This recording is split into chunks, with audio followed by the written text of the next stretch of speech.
Ladies and gentlemen, I am so happy to see you all. We are starting up our unicorn pitches online again.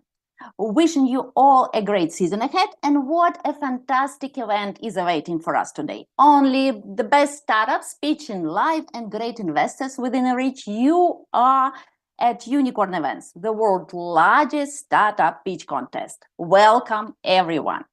Our thanks goes to our organizers, Network Silicon Valley Club and Startup Network. And I'm so happy to let you know that Unicorn.Events and Network Silicon Valley Club have created a collaboration, and now I am part of the team of Network Silicon Valley Club. Great people, vibrant private investors community, extraordinary investment opportunities, and many interesting events. Really hope you will be able to join us in our journey. Our great team that you see here right now and recognized by the bags, the ones that I have beside me are Anna, our partner relations manager. Hi everyone, nice to meet you. And Diana, event manager and also partner relations manager. Hi everyone, nice to meet you. We are ready to welcome any investors that share our values of trust and collaboration and are looking forward to investing in US startups.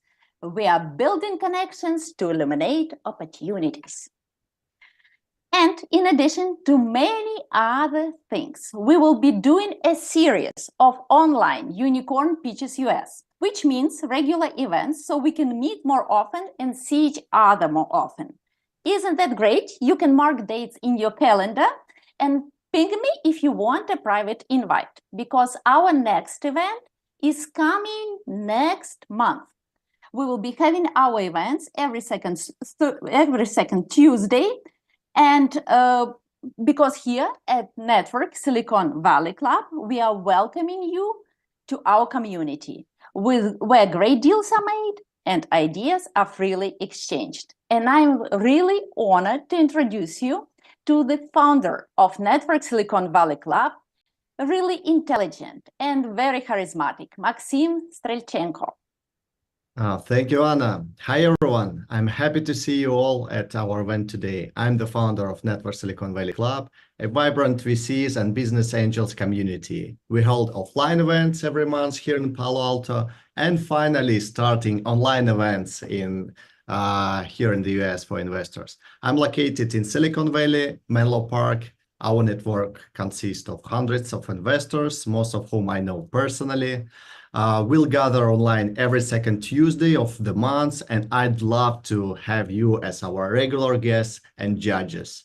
Also, if you know of any promising startup in SaaS, AI, cybersecurity, FinTech, or defense tech in the US, this is my LinkedIn QR code. I'll happy to meet you with each of you, and let's discuss these ideas.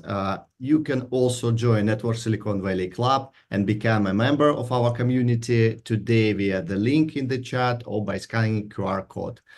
We have regular meetings and invest in startups with ERR $1 million and more. Since 2019, we have invested in 56 startups and have 3 exits, 32x, 5x, and 3x.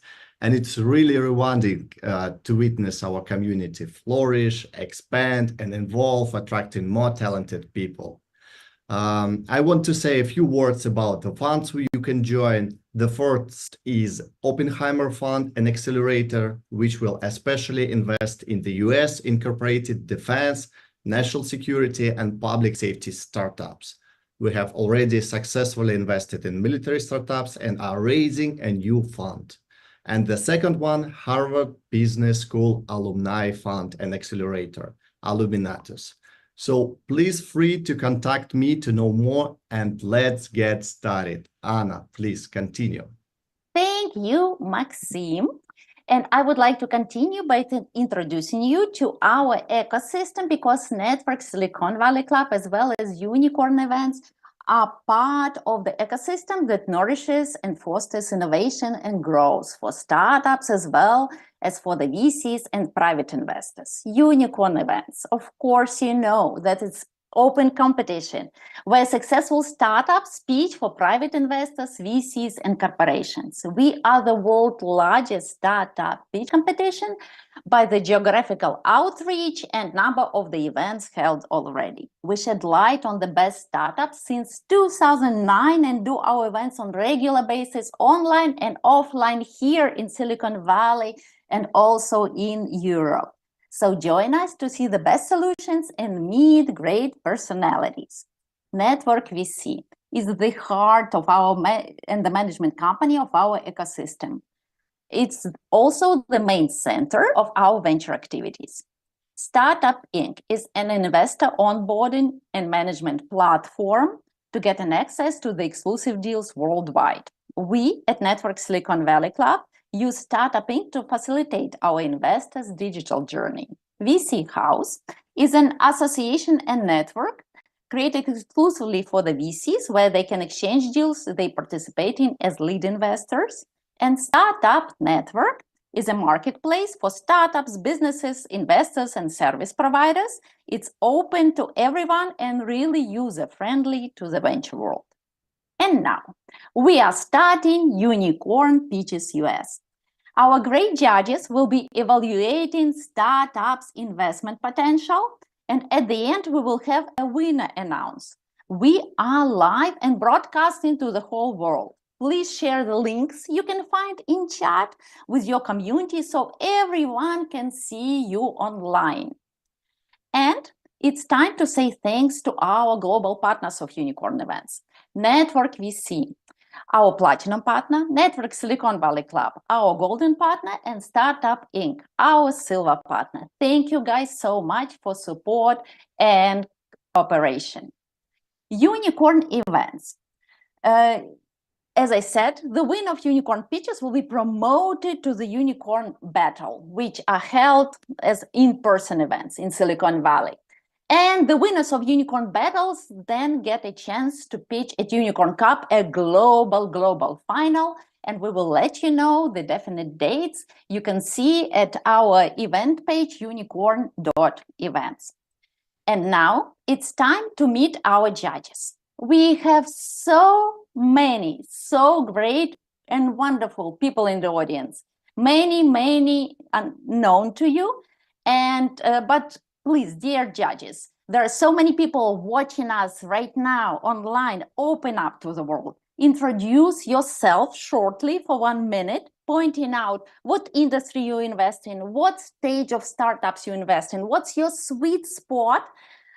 We have 15 minutes for this part of the introduction, and please push button, raise hand, and I will give you the floor. Who would like to start? Yes, Eugen. Go ahead. Hi, my name is Eugen. I am an angel investor and founder of Gusarov Startup Studio. We help first-time SaaS founders to build their way from idea to first traction, early customer, and first investments. As an angel investor, I'm specifically interested in investing into the pre-seed and late seed startups. I am very honored to be a part of the NetworkVC. As an angel investor, I've actually invested into one startup with them already and looking to invest more. We do too. Thank you, Evgeny, for coming. Vanessa, so nice to see you with us. The floor is yours. Oh, thank you. Can you hear me? Yes, loud and clear. Fantastic. Thank you so much for the invitation. My name is Vanessa Stevens. I'm actually calling in from South by Southwest in Atlanta, in Austin, but I'm typically based in Atlanta. I'm a private equity and venture capital attorney with BlackRock and an LP in Capitalized VC. Capitalized VC is a pre-seed, seed stage VC fund that invests in consumer technologies and CPG brands, generally founded by diverse founders, so Black, Brown, Latinx founders. As an angel investor, I'm very passionate about FinTech, really investing across the cap stack. Have done a couple of growth equity stage deals, but also really excited to see pre-seed and seed stage deals as well. Generally just very excited to be here. If it's not the right deal for me, I'm very happy to connect others to my ecosystem as well. But thank you so much for the invitation. Looking forward to hearing the pitches today. Thank you, Vanessa. Honored to have you. Kai, long time no see. Welcome. I know, it's been too long. Hello, everybody. Thank you so much for having me. I'm Kai. I'm very excited to be part of this event again. I am an executive in the games industry for about 30 years, an active angel investor in games, tech, and other areas. I am a founding partner and managing partner of the Riyadh Angel Syndicate. We are focused on the games industry, early stage investments, ticket size anywhere up to $200,000, $250,000. And I think that was my minute. Thanks for having me. Thank you, Kai. Thank you for coming. Walid, so nice to see you. Hi, Anna. Hi, everybody. Glad to see you again for another season. Glad to see many familiar faces here. My name is Walid Al-Bashir. I'm based in Dubai. And after 28 years of experience in technology, I have started a firm in Estonia back in 2018. We venture build. We also VC. We invest in startups in the region, as well as do corporate innovation. I'm glad to see what we have today. Looking forward to see those innovative companies, and looking forward to share views and connections with you guys. Good to see you again. Great to see you all. And thank you for coming. Agnia? Hi, how are you? My name is Agnia. I'm actually from New York. We have a team at Raymond James, which manages about 3 billion under assets. And basically, we believe highly in sector of VC. We invest like private equity funds. And I was just in the Silicon Valley right now for 10 days. And what I saw there in regards to technology was just phenomenal. So I'm really looking forward to learn more about them. Things that people create and that we can share with our partners, clients, and so on. So I'm happy to meet everyone here. Thank you for having me. Thank you for coming. And Michal, great to have you with us again. Hi there. I'm joining you from Prague, Czech Republic. We are currently investing from our second fund, which we had closing earlier this year. We invest as early as idea stage tickets up to 1.5 million euros to move startups from idea stage towards meaningful revenues and ability to raise follow-on funding. We focus on B2B software and fintech, mainly in the CE, but our mandate is broader and can cover entire Europe. Thank you. Thank you, Michal. So glad to see you. Marcelo, hi, how is Boston? Hi, Anna. Boston's amazing. Thanks for having me today. Again, I love this startup competition. I love to be here. It's always a pleasure. We are Drummond Ventures. We're based in Boston. We are investors in early stage companies from $500K to $5 million. Totally agnostics. And I'm here, really happy to be here to help all kinds of startups that gonna be brilliant tonight. Okay, thank you so much. Bye-bye. Thank you, Marcelo, so much. Roshni, hello. Roshni? There we go. Hi, everyone. So nice to meet you all. My name is Roshni, and I'm the founder and CEO of Prosh Marketing. We provide fractional marketing solutions, so fractional CMOs or fractional marketing directors to startups. And we also invest in a number of startups as well. So we have a growing portfolio of seed to Series A portfolio, mostly in FinTech and Health Tech. And I'm really looking forward to seeing some more of these innovative businesses today. Thank you. Thank you so much. And Michael. Wow. Hi, Anna. Hi, Michael. It's so great to see you here, Anna, and to take a lot of inspiration from you and your wonderful country. So thanks for including me. I'm Michael Conniff. I'm head of Murray Lane Ventures. We focus on actually taking companies public earlier than you think, both at the high end on the NASDAQ end and on the low end in exchanges like those in Germany and Canada and the Caribbean. In addition, I've got two podcasts, one, The Accelerator, the other is The Angel. I hope you'll subscribe. And I want to remind Anna, I think Anna was maybe the first or second guest on my podcast, and now I've done over 100. So very fond feelings about you and Unicorn. So thanks for inviting me back. Appreciate that. Thank you, Michael. I was the first, and I'm good that I gave you a good start. Yeah. You gave me a good start for sure. Thank you. Wonderful. Thank you. Sara? Hi, everyone. Hi, Anna. It's so long time I've seen you, right? Okay, everyone. I'm Sara Paracha, CEO of Prag Ventures, dedicated to using technology for positive change. From education to healthcare to marketing and beyond, we are committed to empowering communities worldwide. And we are really excited to see inspiring initiatives today, eventually. It's a tonight for me. Let's work together for a brighter future. Thank you.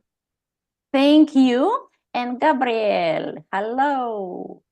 Hey, Anna, so good to see you back again, and so many familiar faces. So yeah, looking forward for the competition. From my side, I'm based in Colombia. My background has been the last 8 years investing, advising, research in technology with a focus mostly in fintech and now more sustainability, green energy transition on a global scale, multi-stage, maybe now more in the private equity side. And yeah, looking forward to learning more about these great startups and collaborating for sure. Yes, we are having great competition awaiting us. Thank you, Gabriel. Olga. Hello. Yeah, hi everyone.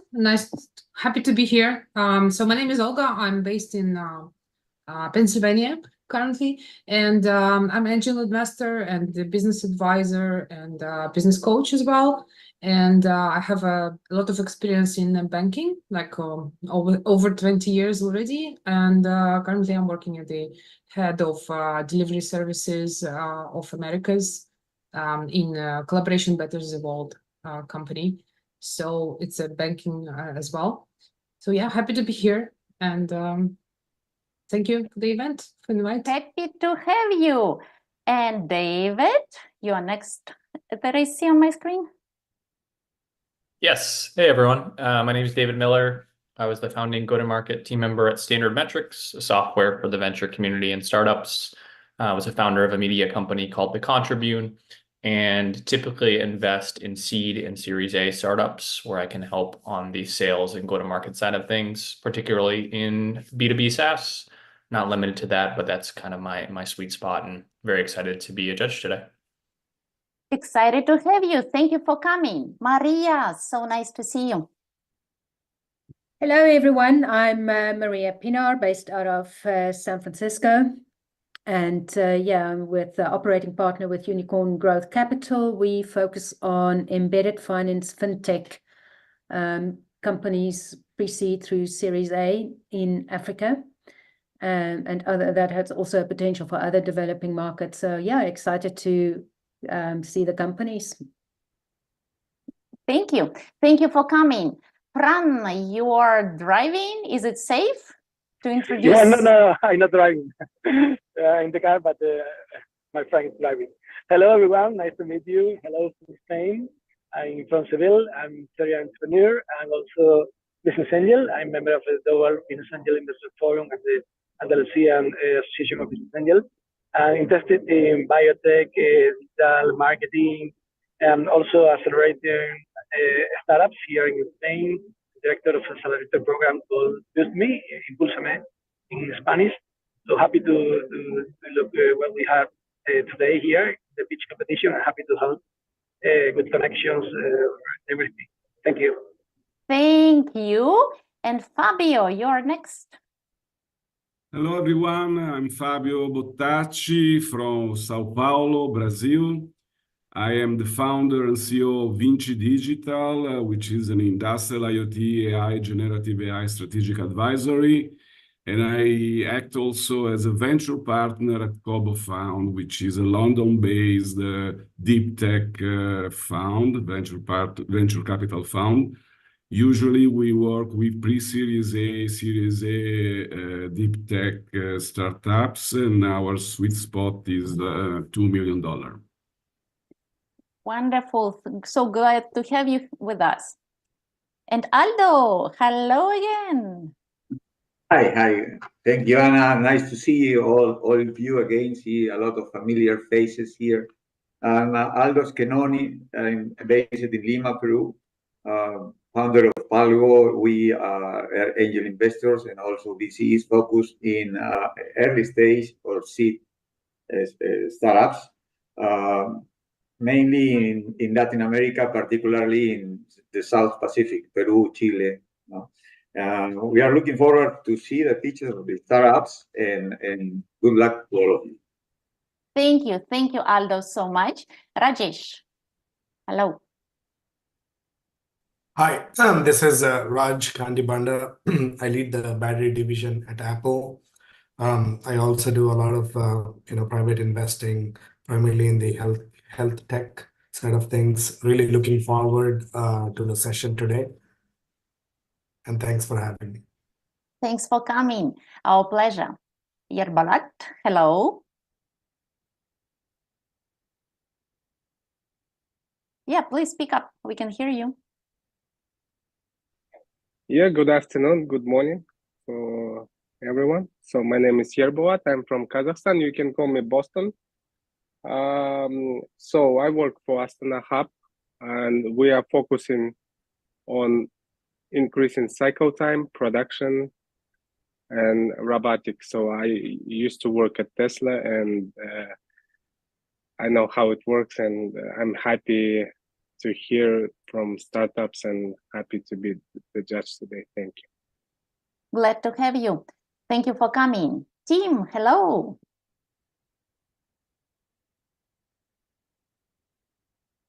Yeah, Tim, speak up, please.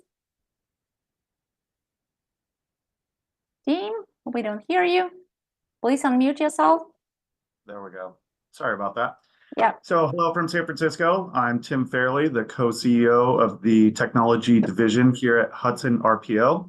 I came to Hudson by way of acquisition of the Koi Group, which I founded with my business partner 24 years ago. We are a consultancy that focuses on talent acquisition. So over the past 24 years, we've been heavily entrenched in the Silicon Valley ecosystem and have been fortunate enough to have strong partnerships with some of the tier 1 VCs here in the Valley.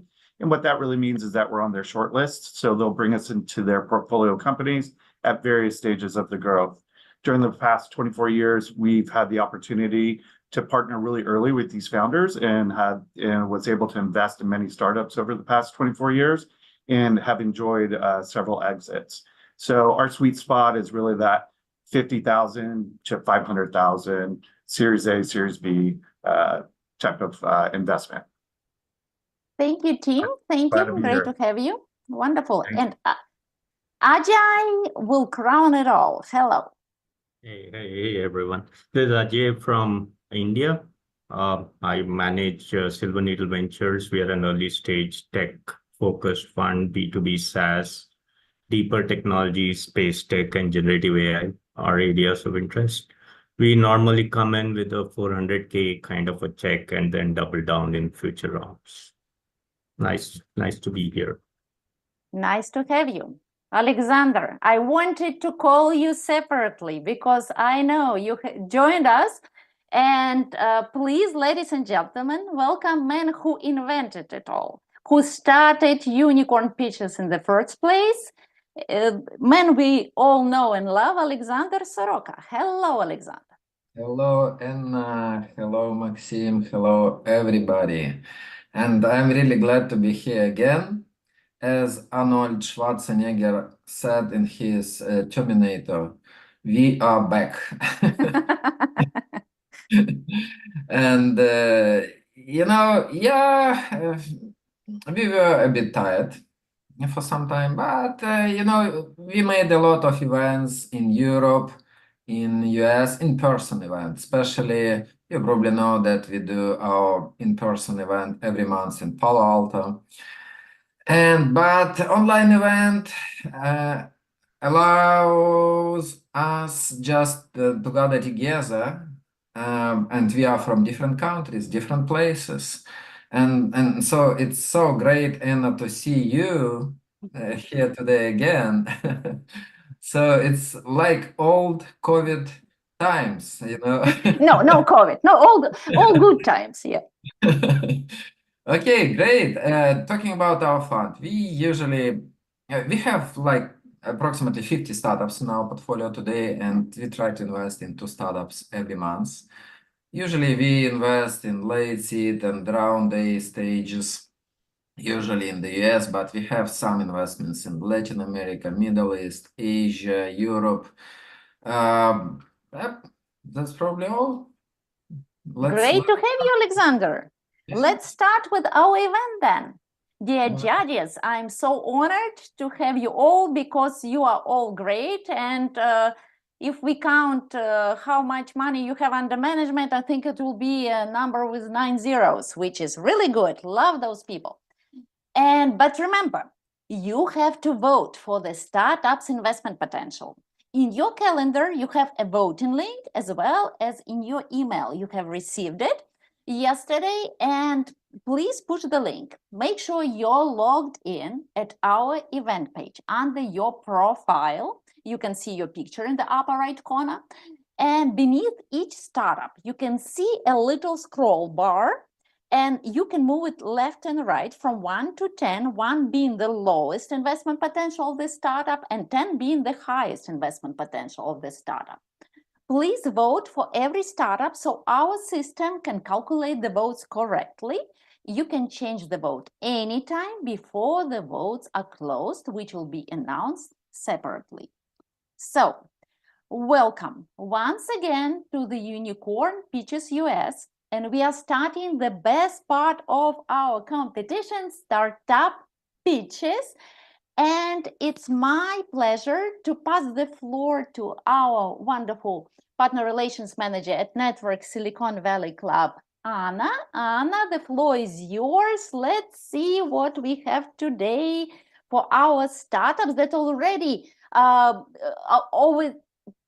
overseeded, overperformed all their competitors, because we got lots and lots of applications, around 100, I think, and those startups are best of the best, creme de la creme. Anna, floor is yours.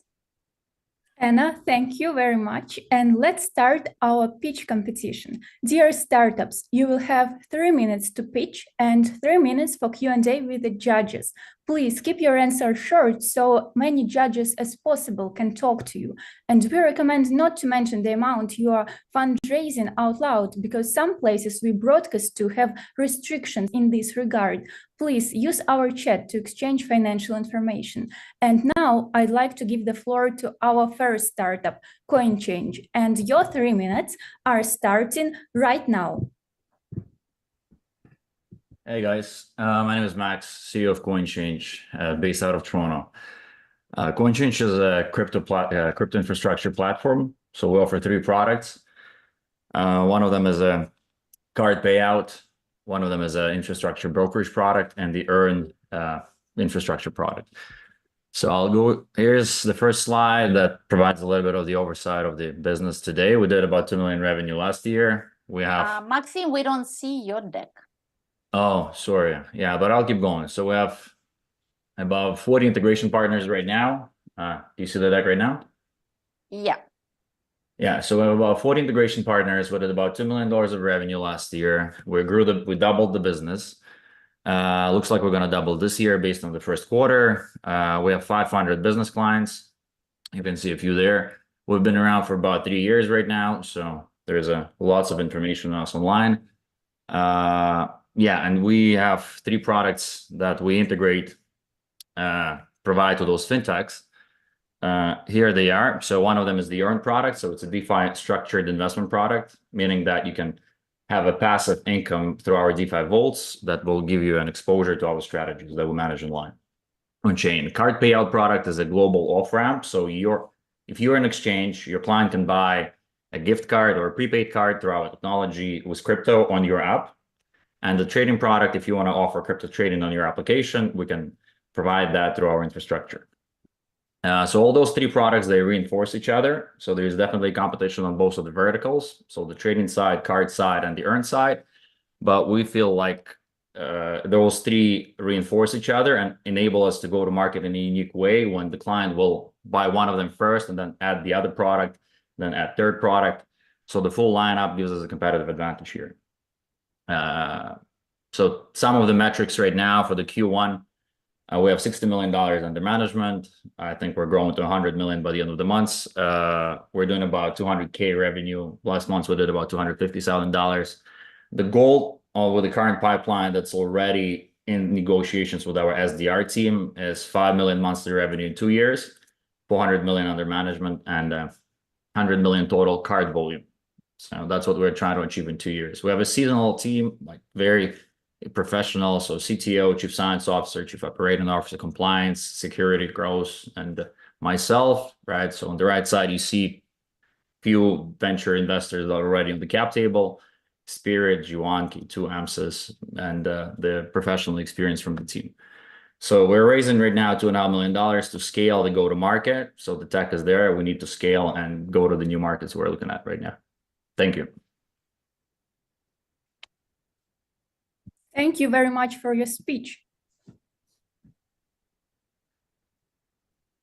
Now let's see who would like to ask questions. Maxim Strelchenko. Maxim, could you tell a bit about your plans for the US market? So, I mean, I'll keep it short, right, as requested. So there's a brokerage business right now that we have a direct to consumer as well.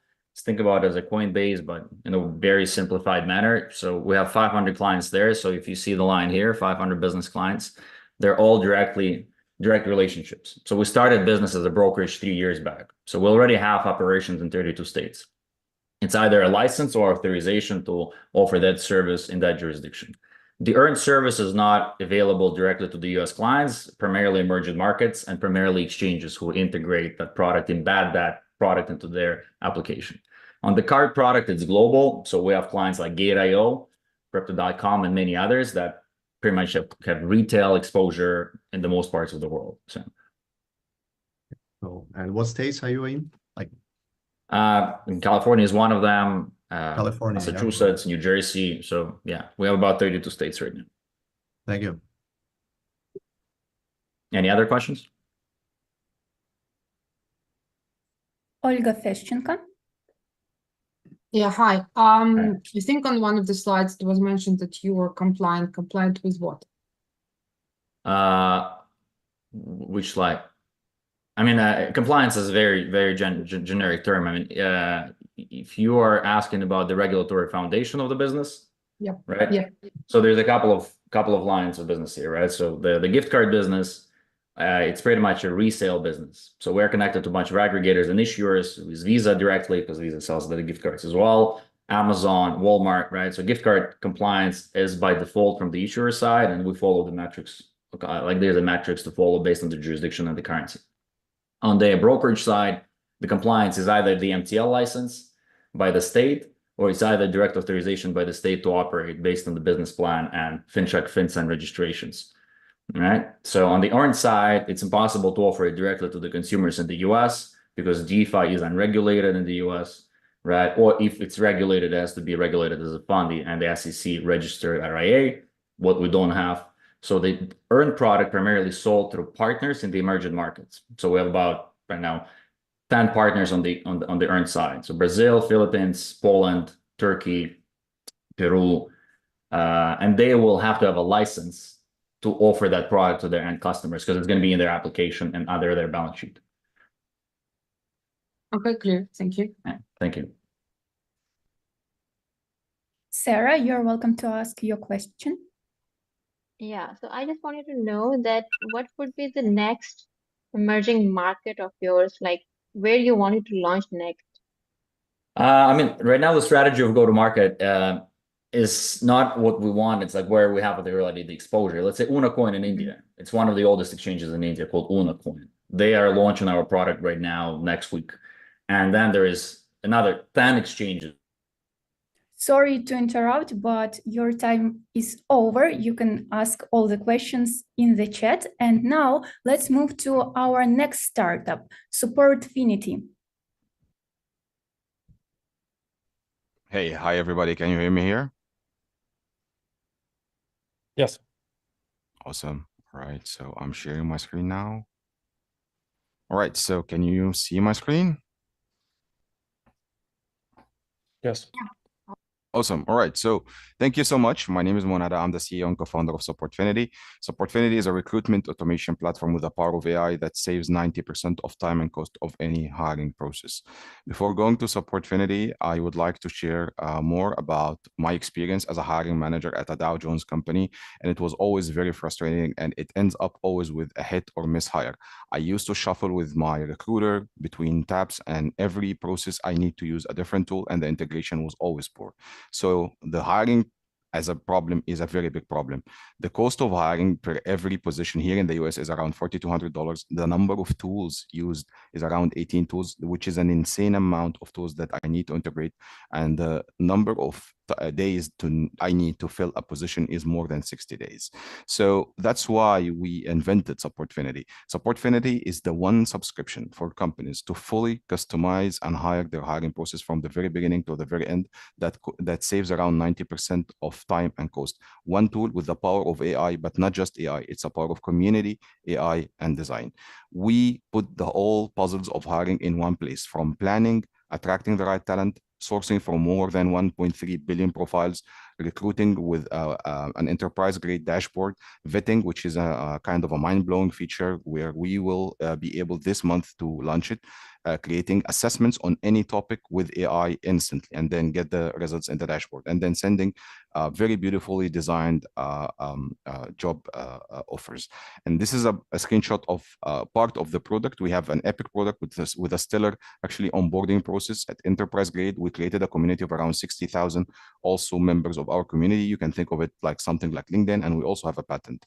This is the landscape of competition. We have also signed agreement last 2 weeks with Indeed and LinkedIn so that we can offer automatic integration between Supportfinity and Indeed and LinkedIn as external job boards. And in every part here, we have 10x more features and 10x better experience than every company here in this section. And the team here, I have around 40 years of experience. I'm a serial entrepreneur, top of 3 universities, have a previous exit with Intel. I have 2 Class A top 10x developers and 1 designer. She's based in Sweden. And we are also in the process to onboard vice presidents from Google and Meta and Ivy kind of universities like Stanford and UC Berkeley. Last year, we started the first version of the product. We created 43,000 annual revenue and the 68% profit margin, 143 companies. This year, we want to expand here in the Bay Area. We believe we can go to Series A in less than a year from now. And the business model is easy, freemium and pay as you use. Then we have subscriptions from small to large companies. And then this testimonial. Sorry to interrupt, but 3 minutes are over. And now it's time for judges to ask questions. Dear judges, who would like to be the first one? Yes. Michael? What is your go-to-market strategy and how long is the typical sales cycle for selling this product?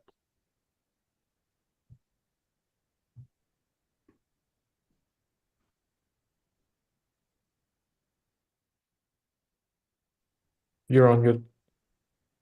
We cannot hear you. Okay. All right. I'm sorry.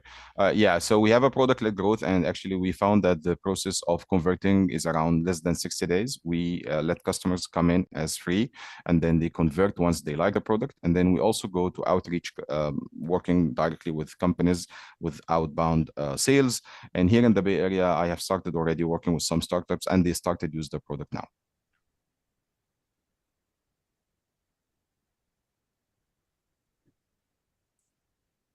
If anyone is interested to have a call with me, please scan the code and let's have a discussion.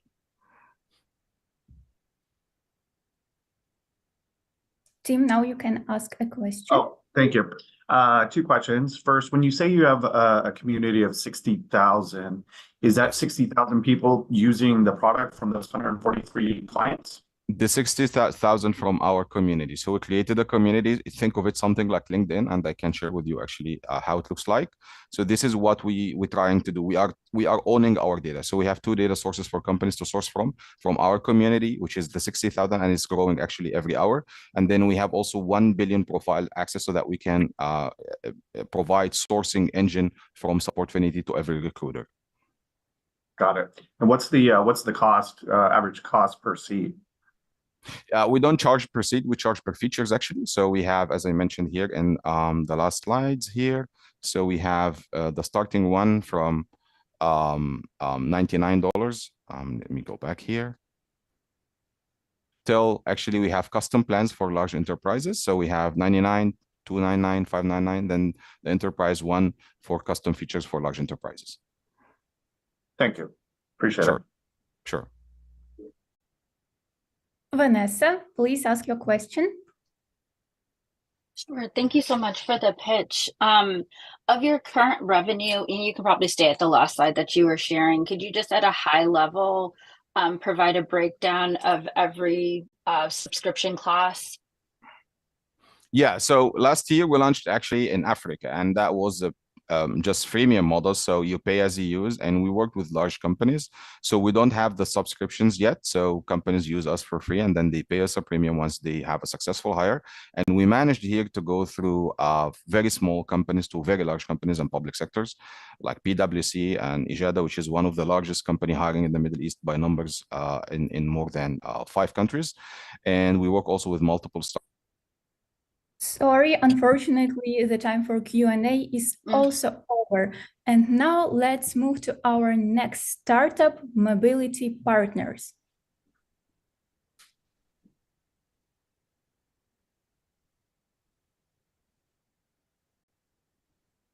Hello, everyone. My name is Nereus, and today I'm presenting Mobility Partners. We have a product which connects carriers with the sellers using FinTech, Transport Tech, and Travel Tech technologies.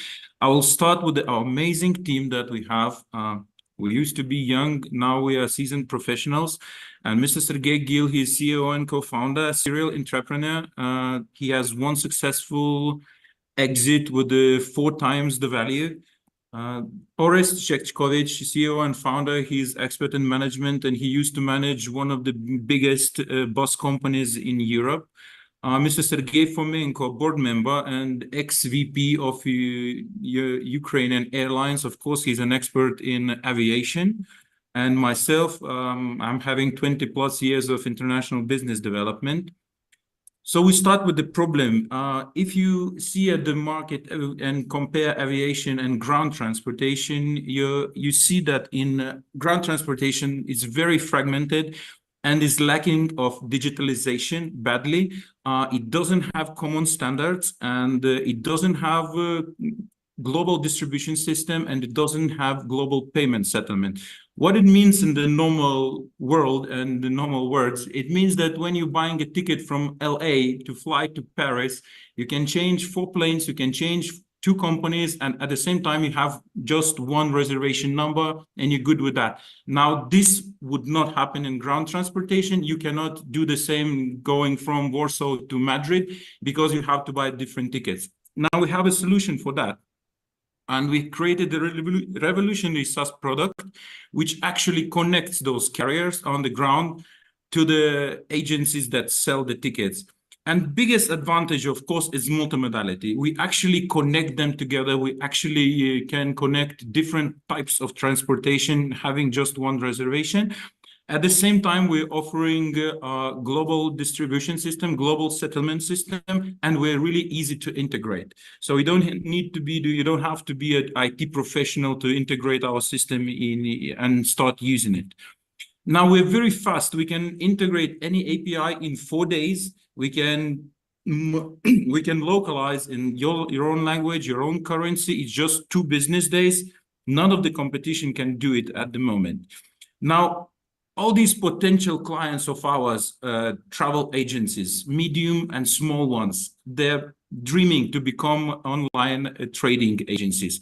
They want to trade online, and we offer them white label solution, which can be integrated in 2 business days, and you can start making your money and you can start selling tickets. Now, currently we're already having clients, we're already running, and we're already making money as we speak. So, but we're doing just in Europe, and we are ready. Sorry to interrupt. And now let's start our Q&A session. Who would like to ask questions?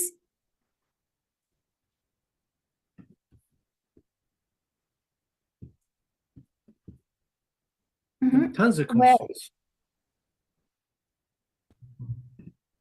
You're welcome to ask your question. Yeah, I think it's a good problem to solve. But from airlines to airport shuttles to metros, I think here things are pretty straightforward.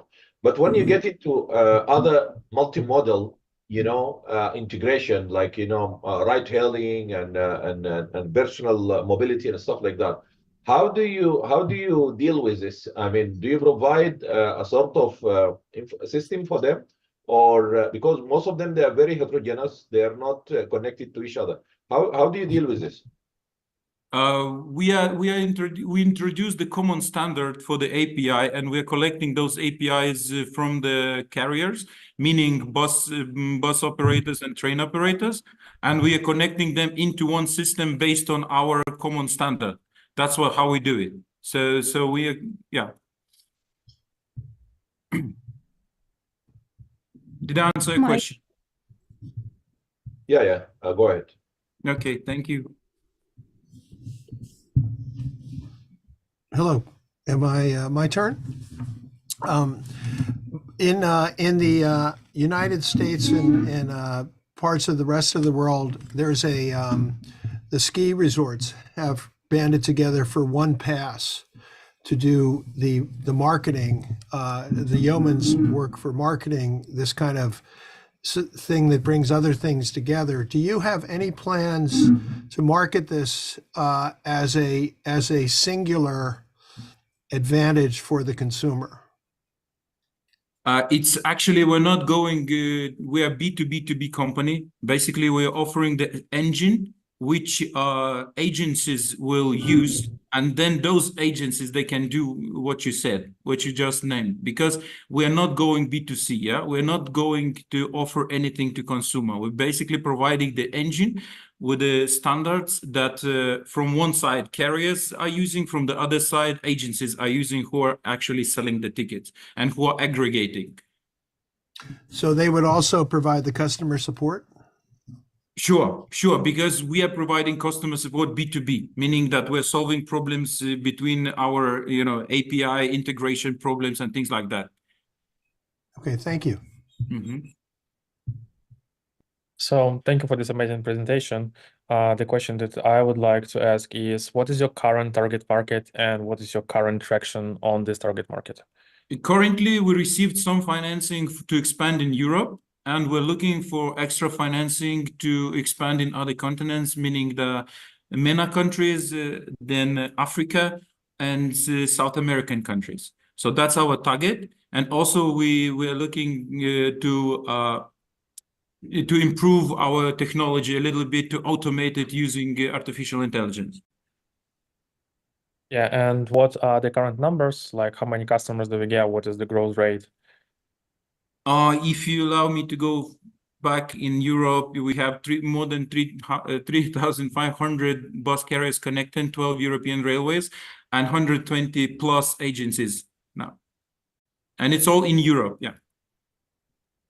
Got it. Thanks. Q&A session is over. Thank you very much for your questions. And now let's give the floor for Bleach Cyber.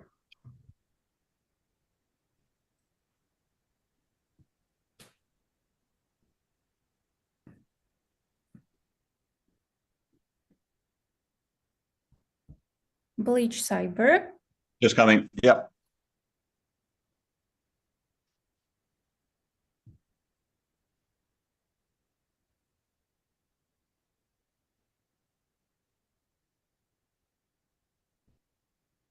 Every day in the US, a small business owner or startup founder suffers to the tune of tens of thousands of dollars as a result of a ransomware attack. In 2022, the average cost of a ransomware attack was $4.5 million. Enterprise-grade tools are too expensive, too complex, and they're mostly reactive. And therefore, it's far too late for any SMB to save themselves. My name's Craig Goodwin, and I'm the co-founder and CEO of Bleach Cyber. For over 20 years, my co-founder and I have been running cybersecurity for some of the largest businesses in the world. That's a really difficult job. So imagine trying to do it as a startup. This is the reason our mission now has changed. Our mission is to bring cybersecurity protection to the 99%, and in doing so, protect the lifeblood of the US economy. Never in the history of technology has there been an opportunity to do things so differently.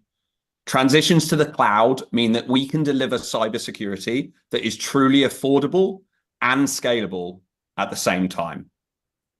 Thanks to Bleach, gone are the long drawn-out implementation periods, the expensive consultancy agreements, and the solutions that take excessive time and money to implement. Instead, a single platform, instant integration, and super fast remediation. In just a few clicks, businesses can integrate their existing technology stack with the Bleach platform and start to get instantly secure across email, cloud, web, and even more. Once connected, we talk even the most non-technical people through fixing it. Businesses on the Bleach platform today are experiencing what it feels like to get secure in minutes, not months. Within just 6 weeks of launch, we had over 100 customers on the platform, already experiencing lower audit costs, faster deal closures. We've built all of these tools internally ourselves, so our profit margins are extremely high. And with an average 3-day sales cycle, we're growing fast to becoming the de facto cybersecurity solution for startups and small businesses globally. We're Bleach Cyber. Please join us on our journey to revolutionize cybersecurity protection for SMBs and democratize cybersecurity globally. Thanks very much. Thank you very much. Maxim Strelchenko, you're welcome to ask your questions. Craig, thank you very much. How many users you have right now, and what is the churn rate? Maxim, yeah, so we've only been in market for 8 weeks. We have 110 customers on the platform with a deal signed for another 200. So we'll be on at 350 by the end of this month. And we have a negative churn rate at this point in time. Thank you. Gabriel, you're welcome. Thank you. Yeah. My question would be quickly, what would be your main challenge right now? I mean, besides the capital raising, the round, what would be the thing you need the most on your startup and the challenge you need to overcome? How to help you on that? Yeah, 100%. Our product is incredible, Gabriel. So I think the biggest challenge now is distribution, just getting out as much as possible. We've experimented with a number of distribution channels. So we're going through consultancies, MSPs, direct B2B. But I think our biggest challenge right now is just getting the word out there and getting as much distribution to small businesses as possible. I see. Okay. Good luck. Thanks, mate. Kai, please ask your question. Of course. You're on mute, Kai.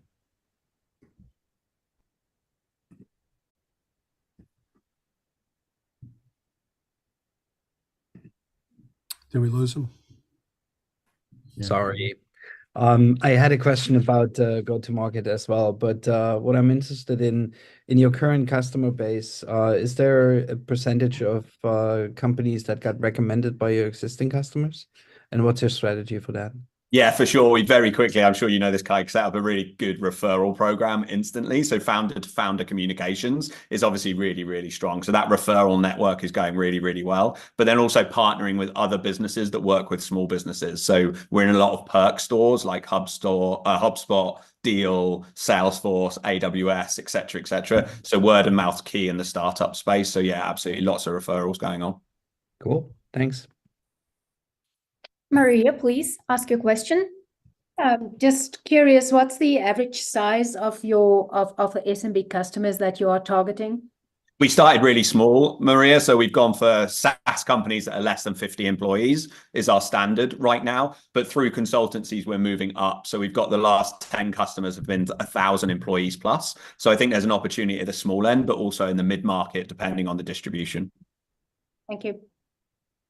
Michael, now it's your turn, and it's the last question. Craig, I think this is terrific. How do you know it's working? 100 customers with incredible feedback so far, but I don't think you ever know it's working until you get into the thousands, right? So we're pushing hard to get that distribution. We're enacting really quickly on customer feedback. So what they want, we're starting to build in and build stuff in. You never know till it gets in the hands of the customers, but you know, we're getting that feedback now and acting on it really quickly. All right, thank you. Dear judges, thank you very much for your questions. You can continue in the chat. And now let's give the floor to Enlighten AI. Hello, thank you, everyone. Did you know there are more patients in the US with epilepsy than autism spectrum, cerebral palsy, Parkinson's, and multiple sclerosis combined? Hi, my name is Himanshu, and I'm the founder and CEO of Enlighten AI. I have 20 plus years of experience in dealing with seizures in my own family. My son had epilepsy, and we lost him to epilepsy 3 years ago. So this is why Enlighten AI was founded. We are a digital health startup that has built a decision support system that uses wearables and devices for capturing neurological indicators, and we provide insights that are then consumed by multiple stakeholders. And we offer multiple immense data monetization opportunities to our stakeholders. We address the unmet needs in seizure management. Number one, the neurologist has absolutely no visibility of the progression of disease between two clinical visits, usually a year apart. Number two, they end up titrating drugs, and this process is trial and error, and it's extremely long, and it leads to undesirable health outcomes and extremely high cost burden for insurance carriers. Our solution is our platform. It's a cloud platform we call Enlighten. It has a data ingestion layer that brings in data from wearables, third-party devices and wearables. We do not make devices. Brain signal abnormalities, vitals, actimetry data, caregiver observations. And then upon aggregation, our AI engine builds insights for timely intervention by neurologists, as well as for predicting next propensity of next seizures, as well as helping guide the process of titration and predicting which anti-seizure medication would be the most successful for a given patient, given their comorbidities, side effects, genetics, and so on. In terms of the competitive landscape, if you were to look at two dimensions, one is connectedness and personalization of care. Our product is in the top right-hand corner, and we go beyond the creation of diaries or the detection of seizures to address the unmet needs, which is balancing and optimizing quality of life and looking at the patient's specific treatment plan. In terms of the market size, the cost burden in US is $28 billion. This corresponds to 3.4 million patients in the US with epilepsy, of which a third of them have drug-resistant epilepsy, and these are our early adopters. We have great traction. We got 2 signed agreements, one with UC Health and another with University of New Mexico. We just concluded a clinical study there. In terms of our accelerator programs, we just been a part of InnoSphere accelerators, LifeX, Jumpstart, and Epilepsy Foundation. We have a regulatory pathway and a strategy defined. It'll be a class 2 software-assisted medical device. And we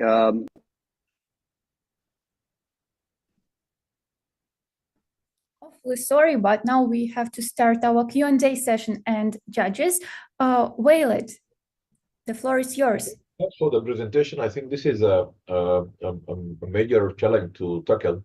My question would be, what is the volume of data that you need to collect in order to make this train model, bring up the right success percentage, and how far you have gone into collecting this data? Very good question. So in fact, the strategic partnership we have with University of New Mexico gives us 2 years access to one of the largest EEG databases in the US, in the world actually. It's a 2-year contract. We are working with Epilepsy Foundation and other ecosystem partners for data access. It's a journey. Each feature that we build in has its own set of functionalities. And over time, as we get more data points, we will actually enhance our insights and capabilities. Again, you can ask your question. Thank you for the presentation. The question that I have, so I've been advising several startups of your type in the past, and probably one of the biggest challenges that they face is that there is some doubt in that the technology actually works. So what arguments, how do you convey to your potential customers that this technology actually works? Clinical evidence investigations. So we have traction with 5 major neurology centers and a series of clinical investigations. And of course, we'll be doing the studies to validate not just the capability of devices, but also the insights. So it's a combination. Things are evolving. Devices are getting better and more robust as well. Thank you. Bharat, now it's your turn. Hey, Manchu, thanks for the presentation. As someone who's worked on a product, with wearables, something that I've observed is that the data coming in from wearables differs significantly, right? And there's a lot of effort that goes into normalizing those physiological symptoms coming from different wearables. So, what kind of wearables do you support right now, and how do you go about normalizing it across wearables? Very good question once again. So the wearables we will be using would be all FDA cleared for detection and the intended use, number one. Number two is in terms of looking at the data points, it's not just one single wearable. We bring in real world evidence from our diary. We bring in vitals and actimetry data, as well as brain signal abnormalities in EMG. So it's a multiple set of data points that we get across multiple channels and modes. But across devices, we will look at studies to be able to validate that, the variability. Thank you very much for your answers and questions. And now we have the startup Assert.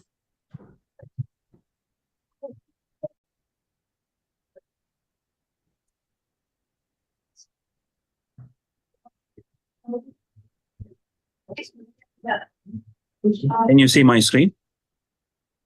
Yes. Thank you. Yesterday, the world learned of Devin, an autonomous AI software engineer. Let me introduce Assert. We generate enterprise compliance apps using AI. Hi, my name is DV. I'm the co-founder and CEO of Assert. On July 26th last year, the SEC announced new cyber regulations. The result is that public companies like Clorox and MGM are mandated to disclose security incidents in 96 hours or face fines and lawsuits.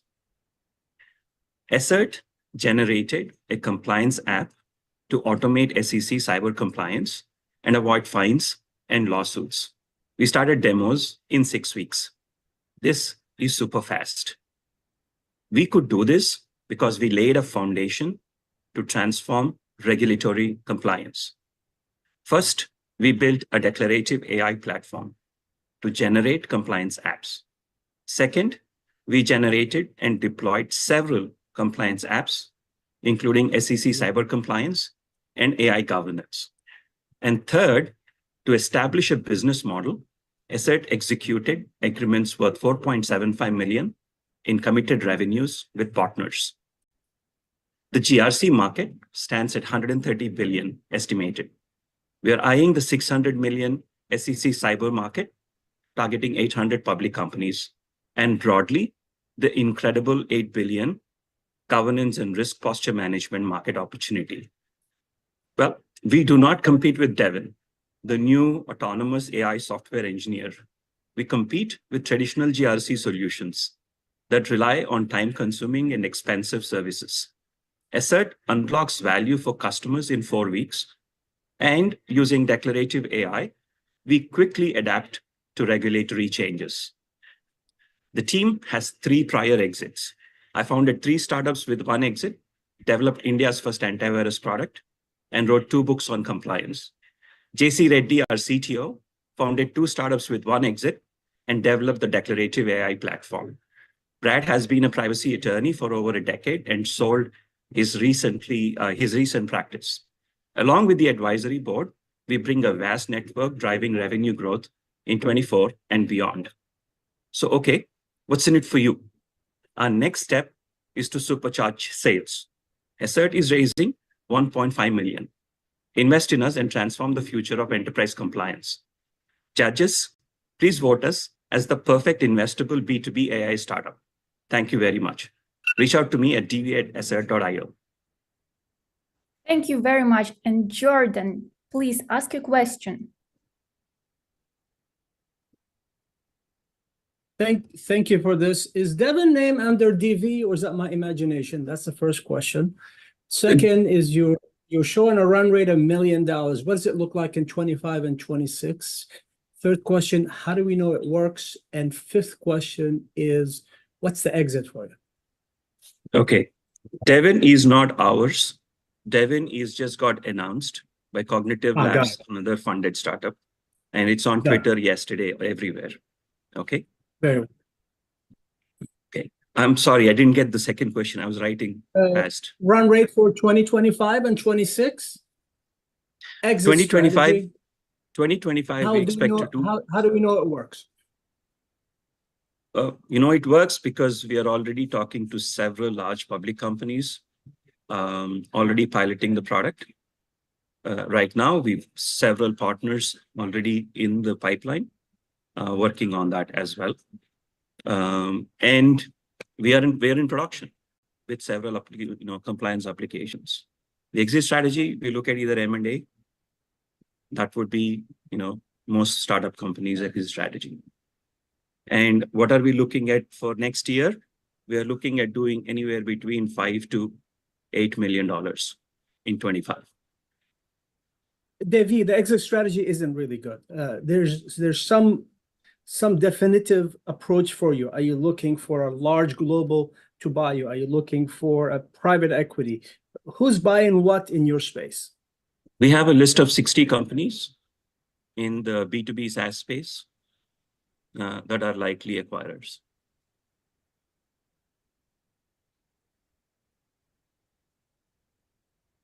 Does that answer your question? Yes. I don't want to take up everyone's time. Let me hang up. Yeah. Thank you. And Walid, next one. Yeah, I see your value proposition regarding incident like notification and action after that is clear. But what about preventive? Do you identify threats before it happens, or is just all when an incident happens? So we are a compliance software company, compliance SaaS company. So preventatively, there would be several other companies already in the space for doing a lot of preventive action. There's a number of companies doing that in the SASE space and the SSE space, and including Palo Alto Networks and Cisco and others. So we are focused on the compliance side, governance and compliance. Incident happen, you just try to get the reporting and everything within the time that specified by SEC or others. Yes. That is one of the solutions we created. And another one is AI governance that goes across board.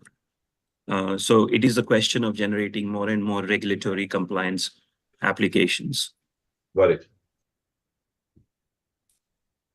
Dear judges, please use our chat to ask more questions because unfortunately Q&A time is over and now we'll have another startup, Real Key. The floor is yours. You have 3 minutes. But before the startup pitches, I would like to remind judges, please vote. I can see the backstage of the event. And we are lacking votes for the startups that already pitched. Some of the judges forgot to vote. You just need to move the scroll bar. All the voting links are in your email or in your calendar. If you need us to resend you voting links, please let us know. We can do that. And also, please share the broadcasting links. They're also in chat. And yes, Real Key, the floor is yours. Awesome, really appreciate it. So my name is Christopher Hussain. I'm the CEO and founder of RealKey. We are re-envisioning finance, focusing on mortgage specifically.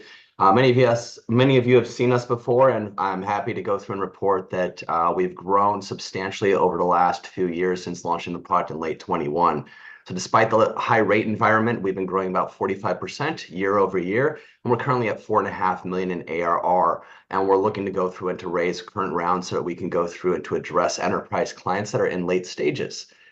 Our focus is specifically on processing and underwriting. That's why I've been able to grow fairly quickly. It's not on the lead gen, marketing, giving quotes. It's not on closing, recording. It's on the collection of documents from a lot of different parties where our paying users, mortgage lenders, brokers, and bankers spend most of their time.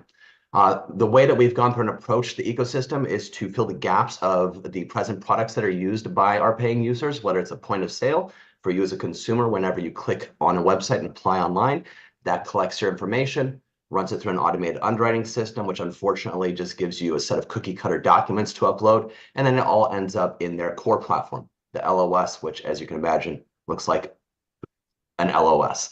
What we do, though, is that we take the data from the LOS, the MISMO file, it's a standardized file format, and we've taken the top 90 lenders, all of their loan products across all 50 states, including their secret menu items like down payment assistance, government loans, construction loans, and we've created the most comprehensive needs list, not just for the consumer and the lender, but for all the parties involved, giving them layman's terms instead of guidelines for non-industry players, as well as the industry lingo for those that are in the industry to get the right items the first time more often. As they're uploading the documents, they're shared amongst all the parties so that we have one point of truth. Everybody knows they have the latest and greatest. And if they have any questions, they have a chat communication tool instead of using email, text, and phone. We've leveraged Google's LendingDoc.ai to go through and to identify the documents, categorize them, and then go through and extrapolate the data. And we're able to use our intelligence engine to suggest next steps and also to who those next steps should be applied towards. We're on average saving about 4 to 9 hours per transaction, which equates to about $200 to $400 per user per transaction for an average $60,000 annual salary mortgage professional. We charge only $99 a month per user for this, so you can imagine this is a no-duh situation. And we're going to be adding on additional revenue streams with the capital that we're raising to go through and to grow our revenue with the current user base. We have an elite team of Ocean's 11 individuals, everywhere from myself being a top mortgage originator in the US for 2 straight years, TurboTax design lead, the UI UX designer from Roblox, and the head of product from eBay and PayPal. We have a credible path to 20 million by the end of 25, and would love for you to join our round that we're currently raising. Please reach out on LinkedIn or by email. Thank you so much. Open up to questions. Dear judges, you can raise your hands so we know who can speak. Michael, please start. Yeah, what are the biggest obstacles you face? I assume you're kind of in an early adoption stage, but who are the early adopters, and then who will be harder to convince down the line? Yeah, so we've been very fortunate. It hasn't actually been very hard to convince anybody to use the product. It's an open gap in the existing platforms that they are all using today. I'd say that the hardest thing that we've been able to overcome through our onboarding and customer success follow-up on training has been actually something that's new to them. Collaboration, communication. Everybody's used to using email, and they are typically apprehensive to go through and to reach out to third parties like title and escrow or real estate agents or insurance agents and asking them to upload the documents to the platform and use it for communication. We've just handheld them, and usually after the first phone call, they're noticing how easy it is. And obviously there's a bit of a network effect there because title and escrow can invite in other escrow reps and so on and so forth. And seeing everybody in the transaction in one place, it's really amazing to see how much easier it is for them to get transactions done. And how is the first quarter looking, and what do you project for 2024? Yeah, so first quarter has been continuing to grow. I think that the change in the interest rate environment has been very helpful for us. Obviously, the last 2 years have been a bit of a bloodbath for the industry, but we're one of the few bright spots. That being that, again, we didn't focus on lead gen, CRMs, marketing. We're not success-based in our business model, we're per user. So we've been able to continue to grow. We're focused where everybody had a pain point in 20 to 21. They had more business than they knew what to do with, and we're here to help them solve that. Last thing they wanted to do those years prior was stick their hands in a shark tank during a feeding frenzy to clean it up. They really wanted to do it right now. It's great timing to prep for the next boom that's coming. And there's a lot of private equity firms, M&A, that can also agree with that's how our investors are also seeing the future of the industry. And Great so you're question. looking, Yeah. I'm sorry, you didn't give me any numbers.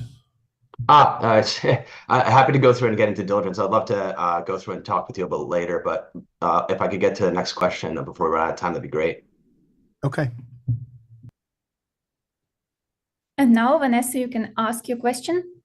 Sure, thank you. Yeah, I maybe you'll tell me the same thing. I was just curious, as you're speaking about the customer success rate, like what churn looks like and how you're ensuring that folks stay on the platform, but happy to take that offline as well, if that's helpful. Yeah, that'd be great. But we've had little to no churn. Most of our users has been focused on brokers, branches, and teams. They typically take our product with them, which is great. Because it is user-based, we grow by offices and teams adding additional players to their branches and teams for their subscriptions. And then additionally, we are also addressing additional revenue streams by adding integrations that will allow us to capitalize not only on transactions, but also those users that are already in the platform. Thank you. Yeah, good questions. Olga, time for one more? Olga, you Olga? raised your hand. Did you analyze competitors in the market and how can you Definitely. products? Yeah, so there are competitors in the space in relation to optical character recognition. None of them are addressing third-party requirements. They're only focused on lenders and borrowers. And additionally, we found that they're not lender program specific, nor are they able to give suggestions. At best, they're able to give comparison of data and maybe calculations, but again, they're not telling what the next steps are, so it's not true automation. And there is quite a bit of human in the loop that is required. That is where we're leveraging more machine learning, data science to go through and to combat that. Okay. And can you name a couple of your main clients today? I can take that offline if I can. Okay. Happy to go through and get into that in diligence as well. Willit, please ask your question, and you are the last. Your strongest barrier to entry, and how defensible this could be for generative AI? So generative AI could definitely be utilized for, it's something that's been asked by a lot of our users regarding the chat feature. Obviously, they have borrowers asking questions, title, escrow, real estate, insurance, landlords, parents giving gift funds. So it could definitely be used for the chat tool. But really what we're doing is we are programming in the data modeling and assisting with Google's Lending.ai that we're leveraging to go through and to recognize documents. Barrier to entry. Barriers to entry is that for certain nobody's doing what we're doing with the collaboration communication space. That's why we want to raise the round right now, is to move fairly quickly.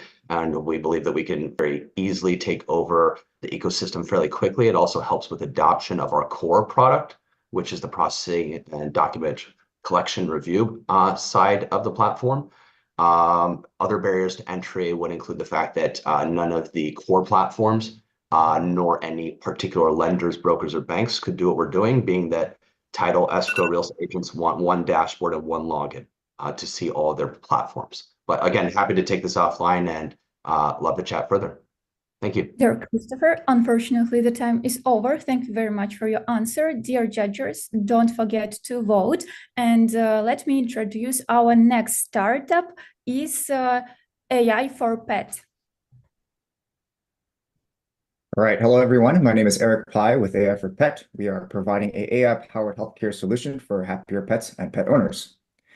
We have been recognized worldwide in the pet industry. We started with the Google for Startup Cloud Academy as one of the top 45 startups globally, and we were the only pet technology to participate and be selected. We were awarded the CES Innovation Award 2 years in a row. We're the first ever AI technology to check your pet's health on a mobile device, and we were recognized as the best startup in South Korea. And so the problem is we have 90 million pet households in the US. That's 2 out of 3 pet households. And the global pet care spending is 350 billion, and it's only growing in the future. And so every pet parent is asking the same question: what is my pet's current health condition right now? And as we know, this pet industry is outpacing the demand for the current pet care needs.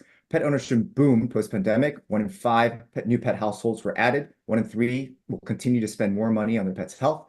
45% are concerned about the affordability around vet care, and 40% of pet parents are not focusing on preventative care. And so our solution, introducing AI for Pet, a new pet care model where we're the first ever AI pet healthcare solution to empower pet parents to check their pet's eyes, skin, teeth, and joints just by taking a photo or a video. And so we're personalizing an AI health check anytime, anywhere for pet parents. We are backed by veterinarians with accuracy above 90%, and we help pre-screening, preventing veterinary costs. And so currently we have over 310,000 users as of last year in South Korea and US. We have over 30,000 valuable customer reviews and over $25 million in lifetime revenue, including our supplement line, which is our second business. And we know that in the landscape of pet care, a lot of traditional pet care players like research, content, test kits, as well as veterinarians are looking for more technological solutions. And we know that we can provide that in a convenient and reliable way. And so our business model is 3.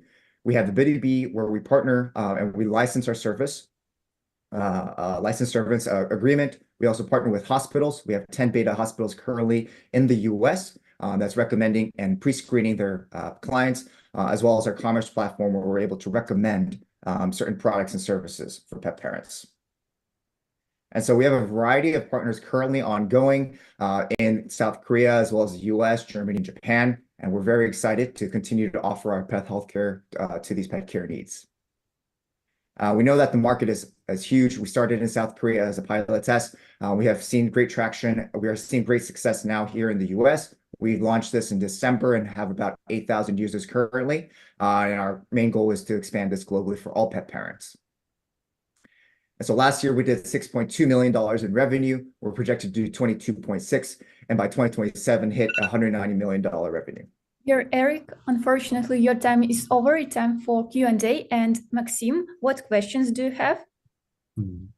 Yeah, Eric, thank you very much. How many users do you have in the US, and what's revenue from subscription is like?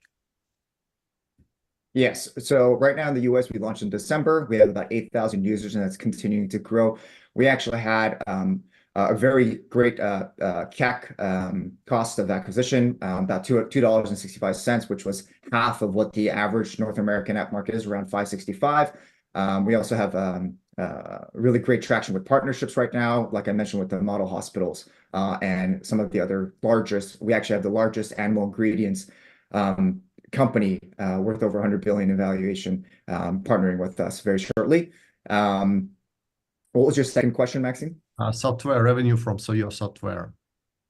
Yeah, so right now our commerce is the majority of our revenue. However, the SaaS has been free for user engagement, and that's how we were able to retain and engage a lot. And so our actual process now is about 20 to 30% of revenue.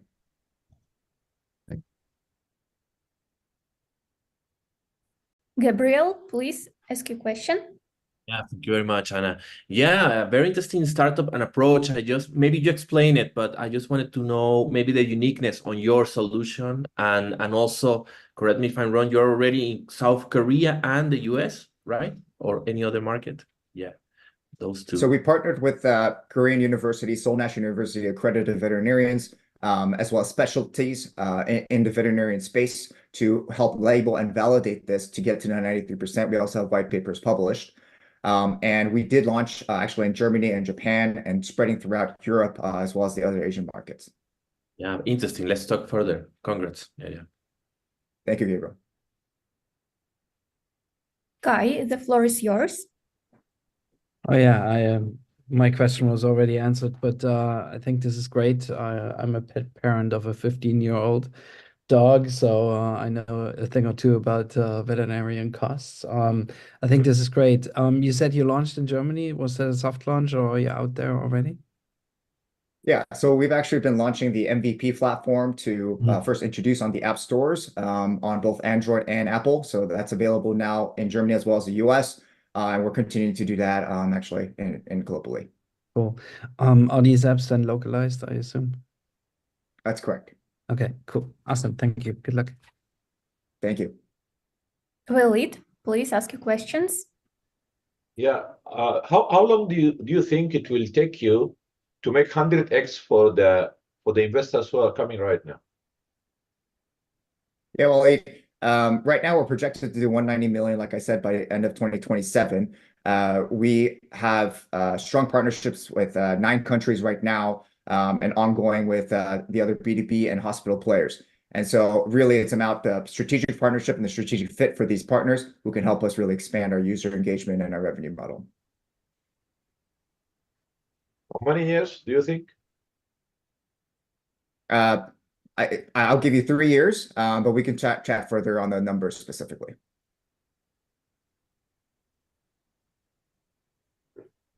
Yerbalat, please ask your question. Yeah, sure. Hi, Eric. Thank you for your great presentation. So I just want to get to know, is it subscription-based or what kind of business model? It's a freemium model for consumers to engage and to learn and educate about pet preventative care. Our B2B model is our enterprise SaaS model, as well as the hospital integrations into their PIM system and the commerce platform. I gotcha. Thank you. And the second question is, so as I understand, you do like analysis by eyes, by like more on computer vision based. Yeah. Do you do like real tests, like from poops, I would say? Currently, we do additional gait analysis for checking lameness, also for teeth, for gingivitis and tartar. And then we are looking into potentially stool analysis as well as additional skin features. Thank you. I got you. Thank you, Yerbalat. John, please ask your question, and it will be the last one for this startup. You can ask the rest in our chat. Thank you, Eric. Great pitch. So how do you see the Japan market? Yeah, we're really excited about the Japanese market. Obviously, pet parent household is growing and booming. Preventive care also is becoming a big issue, but also an opportunity for the Japanese market. We do intend to partner with actually the largest Japanese hospital network so that we can start to integrate our technology and our solutions into the veterinarian softwares. Thank you. Let's speak soon. Thank you, John. Thank you, Eric. And you have a question in Q&A section here. Your time is over. We have to call on stage next startup, but please answer this question in chat. And now we have our last but not least startup, SoloSuite, and the floor is yours. You have 3 minutes. Great, I'm George. I'm one of the founders of SoloSuite. We help people resolve debt lawsuits. We're backed by Kleiner Perkins, the Legal Tech Fund, and Y Combinator. You can reach me at george@solosuite.com. We found that debt collectors and consumers are disconnected. Every year in the US, collectors are able to collect about $12.7 billion annually. However, 66% of their accounts go uncollected, so they're leaving a ton of money on the table. They aren't trusted by consumers, and because of that, they're forced to file expensive lawsuits to try to collect. However, we found that collectors' number one desired outcome is to settle these cases. On the other side, consumers, about 70 million of them are in collections annually in the US. 10 million of those get sued for the debt. When they do, they only have 21 days to respond. They usually can't figure out how to respond to the lawsuit, so it quickly becomes the worst financial pain of their entire lives. And we found that consumers' number one desired outcome is also to settle. Our first product has been helping consumers respond to these lawsuits. They can use our tiered service to respond. Take the real life example of Raquel. She's sued for a $4,700 debt. Then she finds SoloSuit online and uses this to respond to the lawsuit, solving her initial pain point. This first product, we've found product market fit on it. Contributed 1.2 million in revenue last year. Average order value is $104. Fully burned CAC is just 40 and decreasing. 84% year-over-year growth, 67% gross margin, 76 net promoter score. Our customers would say something like this: responding was great, now can you settle for me? So they're asking us to solve the bigger pain point for them, which is settling the debt. To do that, we're adding on debt settlement. It's increasing our LTV to $997 per person, helping us expand to a $69 billion market. To tap into that market, we're building the debt settlement marketplace. Consumers are on the buy side, collectors are on the sell side. Consumers are coming to us to save a bunch of money. They save 77% on average when they settle. We earn $893 on average per settlement off of a 19% take rate on the total amount of the lawsuit. And since collectors usually buy these debts for only 4% of face value, they're still able to earn like a 10x return when they settle. We're seeing early signs of product market fit on this. It's doing $13K a month in revenue. Average order value is $893. We're selling it to the same people we've already acquired for just $40, and the gross margin is 96%. Right now is the time to scale. We're at 1.7 million in annualized net revenue. We're doing all this with a lean team of just 6 people. And that is SoloSuit. Rounds closing quickly. You can contact me at george@solosuit.com. Happy to answer George, questions. thank you very much. And we start our Q&A session. Maria, you are the first one to ask. Yeah, thank you for this. This is quite interesting. I'm a bit curious about your choice of pictures you use in your profile. You're curious about my pictures?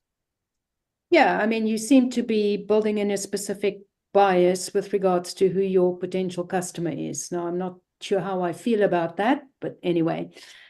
We're just using a real picture from an actual person who's been sued for a debt. Okay, but as I say, you may want to bring in more diversity in that, Sure. because I'm just concerned about the perceived bias you may be building. Sure, That appreciate that. different types of profiles of people who are in this space. So just a small recommendation. Then the other question I have is, how do you help these customers get rehabilitated out of this debt cycle? Because all you're doing is just help them solve this with one collections item. Yeah, we're helping them basically bounce back from rock bottom. So we're helping the most underserved population in the space. People who are sued for debt, almost nobody helps people who are sued for debt. We're helping them out, bounce back from rock bottom, delete thousands of dollars of debt in just a few days oftentimes. Then that gives them the momentum to get back on track financially. Thank you. Kai, please ask your questions. Yeah, cool. Very interesting. Good presentation. Thank you. I'm wondering, what's your growth strategy beyond the US market, and how difficult will that be with a more fractured legal landscape in, for instance, Europe? Yeah, we can get to $1 billion in gross revenue annually just in the US market. That settlement's a very large opportunity just here. We can definitely get to unicorn status just serving the US market. Expanding outside of the US, next countries that would be of interest are common law countries, like the UK, Australia, etc. And then other countries that have like a similar debt collection ecosystem as the US, like India would also be included in that list. Cool. Thanks. Walid, please ask your questions. Good presentation. Do you require any regulator approval for the marketplace for the debt settlement? And the second thing, do you think that related to Maria's question, you could help them with, for example, a model like buy now, pay later, like settle now and pay later. So dividing these claims into like 4 or 5, installment. I didn't quite hear the first question, but on the second one, yes, we can definitely help people out with a payment plan. That's one of the main things that we're rolling out right now. Customers are asking for that as well as the collectors. So we're working on that currently. Yeah. First question, do you require any regulatory approval to run the marketplace between the lenders and the people, the person or the borrowers? Sorry, could you say that again? Are we connecting the lenders and the borrowers? Yeah. Do you need any regulatory approval to run this marketplace for the settlement? So we're operating in the space where the consumer is using our software as a self-help tool to connect with the collector and settle the debt themselves. That's our regulatory and compliance angle. Okay, got it. Look forward to getting in touch. For sure, happy to talk further. Thank you very much, dear judges and startups. And now I'd like to give the floor to Anna. Yeah, thank you, Anna. It was great. Great startup pitches. I enjoyed and already made some notes on some startups that are very interesting. And I hope, dear judges, you enjoyed that too. Please reflect your opinion towards startup investment potential in voting.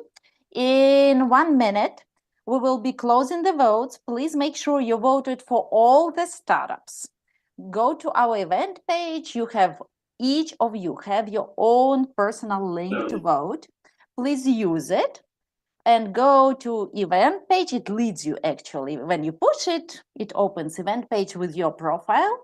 And make sure you put your marks beneath each startup so our algorithm can work correctly, and we will have the winner announced when the votes will be closed. And I will be announcing that. We have 30 seconds, I'm sorry, to go. And then we will have a little discussion. Yeah, I'm giving my team 30 seconds for countdown. And dear judges, I can see the backstage. I can see who did not vote. I will hunt you in your sleep. So please vote. You don't want that to happen. And I will be sharing my screen to show you our wonderful startups and the final marks. The first place we invite in Palo Alto to pitch offline. Yes, absolutely. And our closest event is on the 21st of March in Palo Alto, and there will be next one in April. So you got to choose which event you want to participate in. That's also a great option.